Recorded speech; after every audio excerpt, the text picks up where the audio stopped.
Morning, everyone. Ballards, I think I saw you had an extra there with you. We do. It's wonderful. Nice. Well, good morning, everyone. The latest thing that is getting the Kellum household through the pandemic is binge watching American Ninja Warrior. Do I have any other fans of American Ninja Warrior here? Yes, I have a few. Okay. For those that aren't familiar with it, oh yeah, Eloise is already piping up in the background. All three of us watch it, and it's really fun to watch all together. And sweet Elsa is a fan. Awesome. If you have... when quarantine is over, when the pandemic is over, if you want to watch it with us, and particularly watch it with Eloise, it is quite the experience watching it with Eloise. She gets very into it.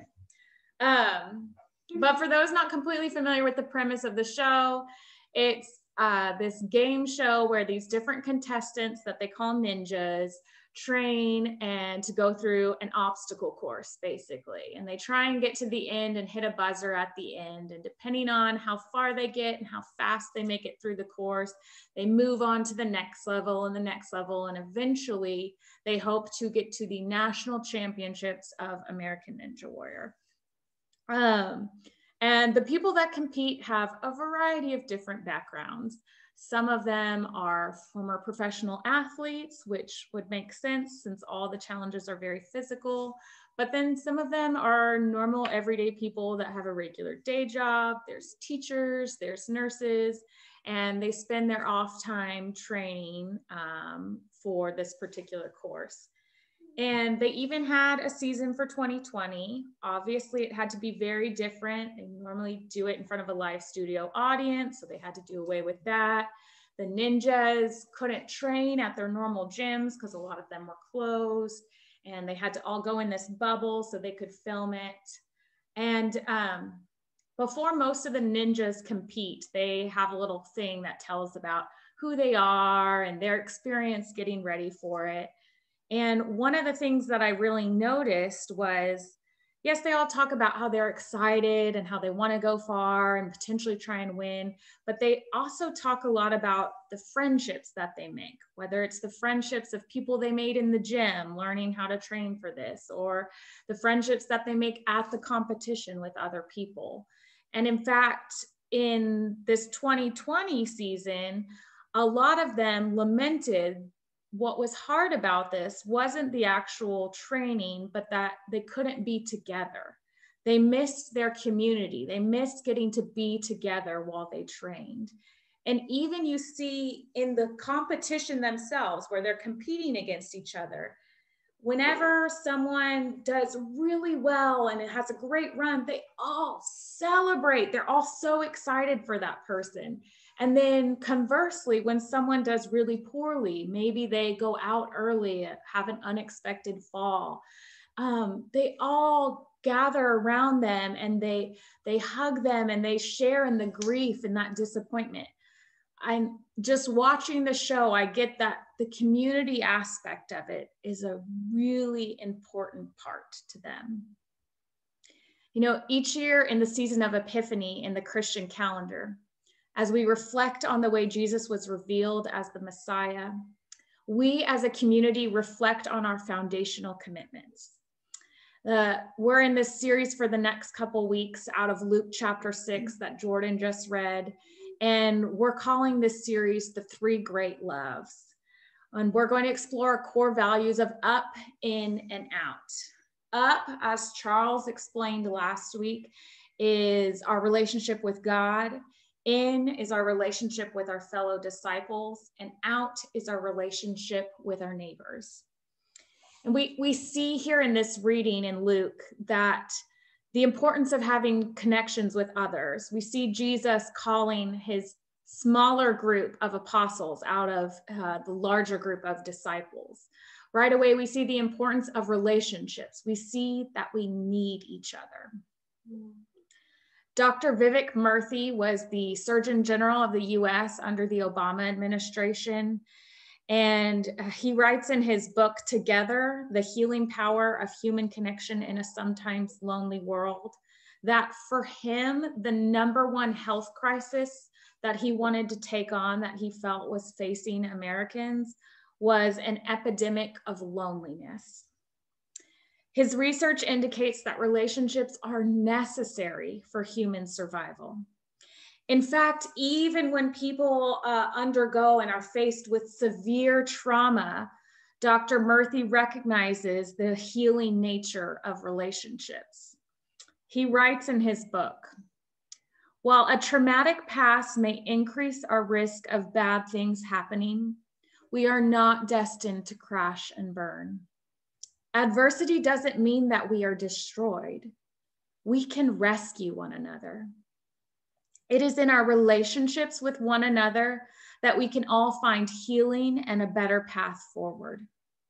Medicine and technology fail us at times, but human connection, grounded in love and compassion, always heals. I see this idea a lot in books that I read, in films. In fact, when I was preparing for this, the one example that kept coming up to me was the relationship of Frodo and Sam in Lord of the Rings. Any other Lord of the Rings people out there? Yes! So for those of you that do not love Lord of the Rings, I will not go over the whole epic here because we do not have time. But in a nutshell, Frodo has taken the task of destroying the one ring, and he has to take it to the fires of Mount Doom to have it destroyed to save Middle-earth. And Sam is his best friend, and he is one of a few that decide to go with him on this quest. And tons of things happen throughout the whole epic. But as they're getting there to the end and they're climbing up Mount Doom, Frodo is unable to continue carrying this burden. He physically cannot go anymore. And Sam literally picks him up and carries him up the rest of the way. And it's such a beautiful image because it shows that deep love that they have in their relationship, and that Frodo needed Sam and he needed him to help with his burdens. He could not have done it alone. And while the tale is very epic and what actually happens is amazing, but the thing that really touches me is the relationship aspect of it. The Catholic priest, and I'm probably gonna mispronounce this name, I'm gonna try my best. The Catholic priest Henri Nouwen writes in his book, Out of Solitude, the friend who can be silent with us in a moment of despair or confusion, who can stay with us in an hour of grief and bereavement, who can tolerate not knowing, not curing, not healing, and face with us the reality of our powerlessness. That is a friend who cares. I love today that I'm getting to talk about our value of in, our relationship with each other, because I think in is something that Storyline does really well.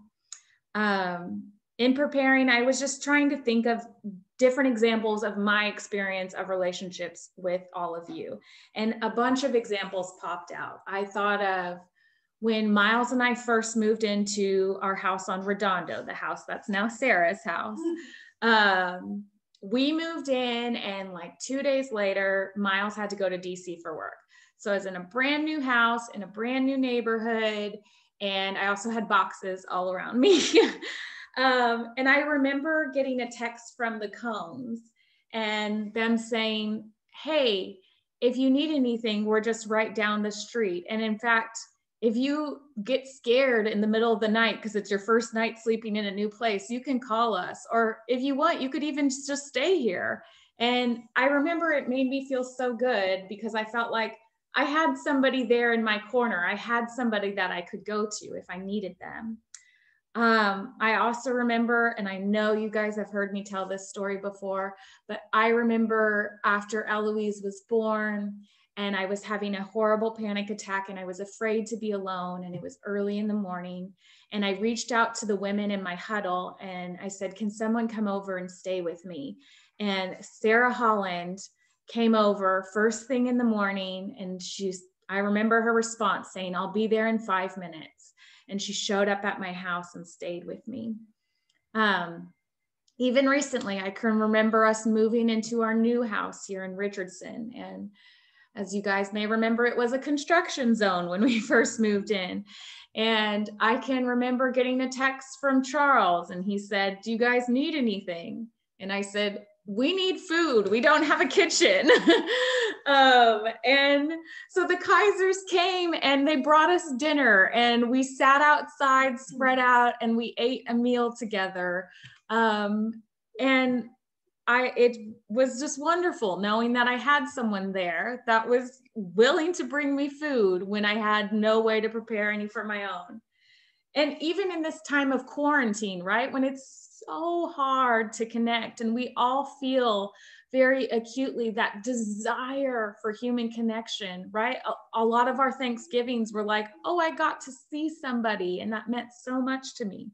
Even in this time, we're still trying as a community to connect together, whether it's trivia nights over Zoom or the lunches that Sarah Walker has set up. We see the importance of being in connection with each other, of being in relationship with each other. So what I want to do is I want to kind of open it up, and I just want to spend the rest of the time doing this. So I want us to be able to share what are your experiences of community in Storyline? What's your experience of this core value of in? If you'd like to share, go ahead and put your name in the chat and I'll call on you, and let's just spend some time sharing stories and encouraging each other. And if there are no stories, we'll just have a moment of silence here all together. Yeah, okay. Bonnie is here with me in person and she would like to share. So she's popping on over. Hi. So the first story that comes to mind, I have known about Storyline for a long time through Miles and Val, come in and visited over the years here and there. But the first time that I spent a lot of time with the Storyline community was when we went on our first trip to El Salvador. And I remember they mentioned a trip and I said, I don't need any more details. I'm in, just let me know when to be at the airport. And so I show up, you know, I knew, of course, my family, but I didn't know the other group members as well. And Sarah was there, Charles, and the McMillans. And so I just remember the more time I spent, the more I was leaning in and interested in this community because of the discussions we were having and the way we were serving together. And I had been going to a different church community, and I just thought, I feel way more connected and supported and uplifted in this 5-day trip than I have in the past year plus of going to my other church. And I just remember thinking that, you know, I want to be more involved, and I felt so uplifted and connected in that short amount of time. So that was my experience of community and being included. Thanks, Bonnie. John Oliver? Yeah, I was living in the homeless shelter for 3 years, Dallas Life Foundation, and it was a very difficult, complicated season. I'm just grateful for all the rides that I got to and from church, especially the times at Ted's house, and just that connection and that familyness when I was very alone and things weren't working out so good. And then God, and then a gigantic prayer support for me to get the Section 8 housing. And when I came here, I mean, I had a duffel bag and a backpack. That's my possessions. I had a bunch of stuff in storage. I said, all I wanted was an air mattress, you know, because I used to live on a cot. And Storyline came up with a whole bunch of starter furniture. I was amazed. That was just such a humongous blessing. And then I was paying on all the storage for a long time.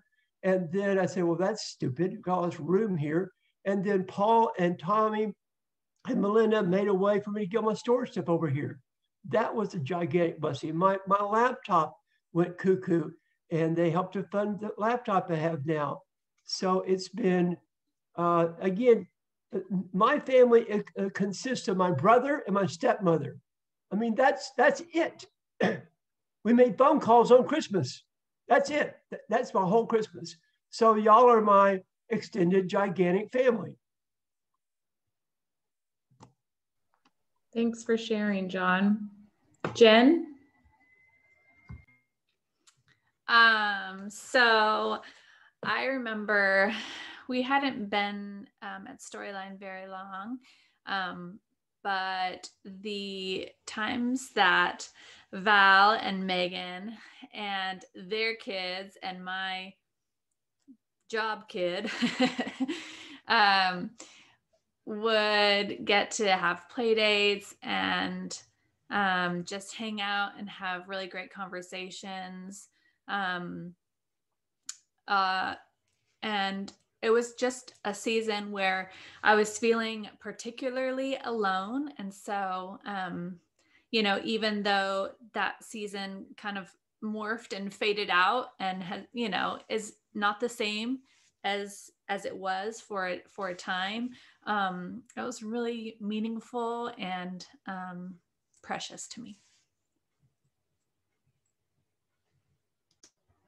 Thanks for sharing, Jen. I have fond memories of those play dates too. While we're unmuted, I'll jump in and share. I think I can jump in on the queue. So, you know, in talking with Val about the message, the conversation this week and everything, you know, Storyline has always represented in to me so well and been such a welcoming presence in our lives. And it made me think back from our time in the Junius community, you know, over the last almost decade now, and thinking about, you know, Chris and Logan and their house that they pulled up a food truck to so that they could feed a bunch of people and have them over. The birth of our vineyard series, Story Wine. Didn't last very It's only long. had one release, but it's very, very exclusive is the thing, but maybe it'll come back. And I thought of Shalise and you know, her love for food and for creativity with food and the way she expressed her love to all of us through that, and just so many memories. But the thing that sort of stuck out in my mind was when, you know, goodness, that was 2018, when I woke up early one morning, so sick I couldn't even stand up, and severe abdominal pains, and made some calls, and it turned out I needed to go to the emergency room to get checked out. And we had I guess probably 2-year-old at that point. It was 6 a.m. And we were like, what do we do? And we reached out to our community, and I think it was Sarah that said, I'll be there in 5 minutes. We had other members come and just take care of our daughter for us so that Val could take me to the hospital. And to me, that's the definition of in, is when everything goes sideways, when your life is turned upside down, the kind of people that'll say, I'll be there in 5 minutes. And that's what Storyline has meant to me, and I'm extremely grateful for that. Sarah Walker.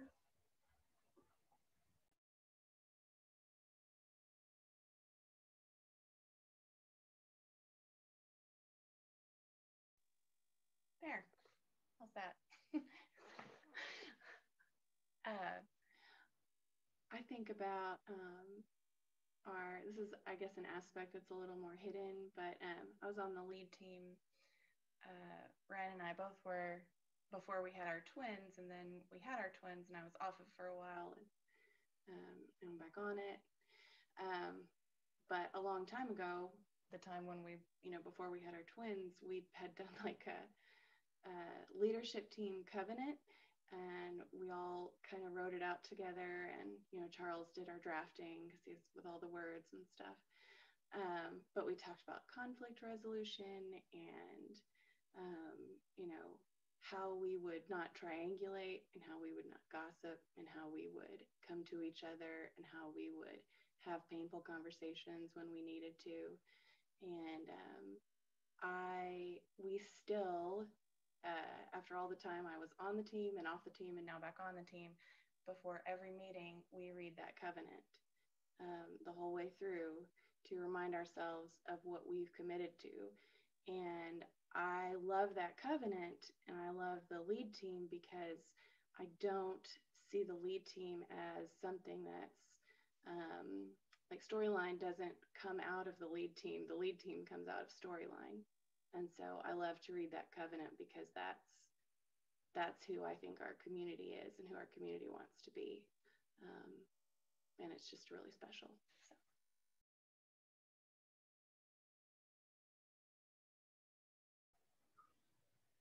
Thanks, Sarah.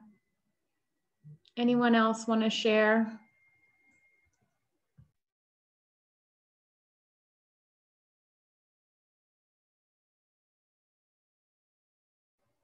Jenna? I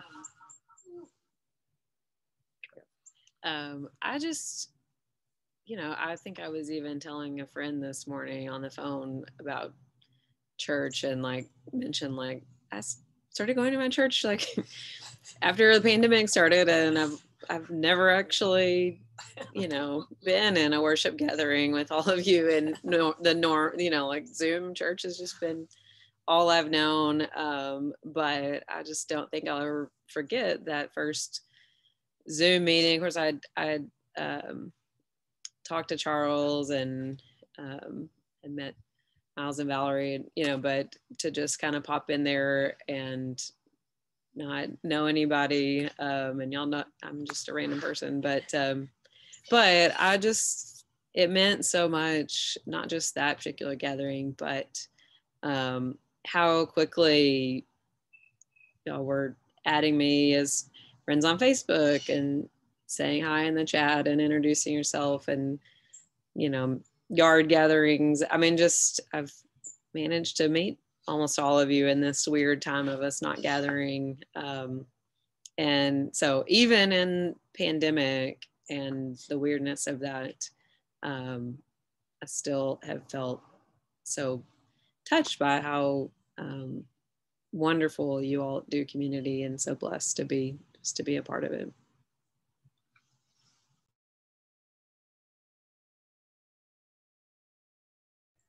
Thanks for sharing, Jenna.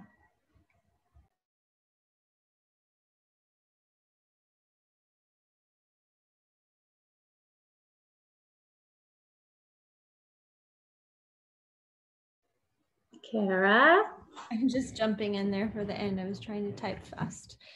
Yeah, we just, we've said this before, but we're just grateful to have been able to be more connected to Storyline this year than any other year, which is ironic, but it's been, for me especially, just so great being, I'm not in El Salvador right now, but just being kind of very trapped in El Salvador the last year, to be able to be connected to such great people from home, and who also, like Bonnie mentioned, the trips have been so encouraging to me personally, to our organization, and being able to have just really special connections to Storyline as a whole and to individuals has been great for both of us. Oscar doesn't talk much, but he feels the same,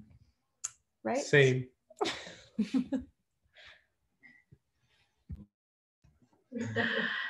Dr. Charles. Get out of here. When I think about storyline and community, it dawned on me that I've saved quite a bit of money this year in the pandemic on my lunch budget, which I'm not super happy about, because that's like one of my favorite points of connection is coffees and lunches. And don't get me wrong, I have found any place in Northeast Dallas that has a patio that's open air, I know of it, and I try to get there and find excuses to meet you guys, meet you all at such places. But those smaller gatherings of connection, if it's around a fire pit or on a restaurant patio, to have a meal or a beverage, those are just really special connecting points. And, I guess, I'm a pastor in this community, and I suppose that's part of my role or whatever, but those are as much for me as they are for you all. I mean, I love you all. And I bet there's reciprocity in that I think is a really, a beautiful thing, to be a spiritual leader, but also to be a friend, and to be friended by all of you. It's a gift. Thanks, Charles. Daryl. Well, there's so many things that you could think of. One thing is that the age differential between Storyline and me and Terry, which is really kind of nice for us personally. Just to know that we're not, while we may be the minority here as far as age, it's good to feel wanted. And we have felt that way with you guys at all times. It's like, okay, well, there's the old guy here. And by the way, I don't feel old. All right, I just don't feel that way. Right, that is such a wonderful experience. Charles and when Paul was here, Charles and Paul and Ted sometimes, and we'd geek out together, theological geeking, which was always a blast. And to be able to do that and to not fear that what you're going to say is going to be taken wrong. Not that it couldn't be, I'm very capable of saying things wrongly, but that people are going to give you the benefit of the doubt, and they're going to love you. This year especially, your welcoming of my Ukrainian daughter, Marina, she has felt very welcomed. She couldn't make it today, but as it has made her think and made her see religion in a very different way, in a welcoming way, which is not typical from her background. So there is this family there, and what can I say? A pub night, that is so important to me. Just to be able to be with folks who you feel like are friends. And there's so many different connections, traveling with Patrick and things like that.